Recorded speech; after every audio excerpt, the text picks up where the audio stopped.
Bago natin simulan ng araw, tara, magkape muna tayo. Ngayong araw napansin kong namumunga na yung ating sigarilyas. Kaya naisip ko na ito na lang din yung ating iluto. Ang una muna natin gagawin is hiwain yung sigarilyas. Medyo madami din yung napitas nating sigarilyas. Ang masarap ditong luto ay ginisa sa sardinas. Yung iba corn beef yung sinasahog, pero ngayon ang iluluto natin ay ginisa sa sardinas. Magpainit lang tayo ng mantika, magkisa ng bawang sibuyas, maglagay ng konting patis, isunod na rin natin yung sardinas, pagkatapos lagay na rin yung sigarilyas, lagyan din natin ng pampalasa, lagyan ng konting tubig.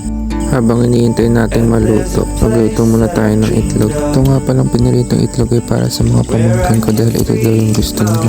Hindi ko na nga pala na-videohan yung pagkain namin dahil nahihiya daw sila. Pagkatapos kumain, tuloy ulit ang buhay sa tumana. Sa dipper nga pala kami kumukuha ng tubig. Ginagamitan namin ng makina panghigop ng tubig. Dito, basta masipag kang magtanim, siguradong hindi ka magugutom. May mga alaga nga rin pala kaming manok. Ito nga pala yung dinodrawing ko ngayon, may pamagat siyang tingala. May nakita nga pala akong paru-paro kaso sira na yung pakpak niya. Napaisip ako bigla na malapit pala talaga ang buhay. Pag mahina ka, talo ka. Pero naisip ko din na baka hanggang doon na lang din talaga. Dahil lahat naman ng ito ay may hangganan. Hanggang dito na lang, salamat sa panonood.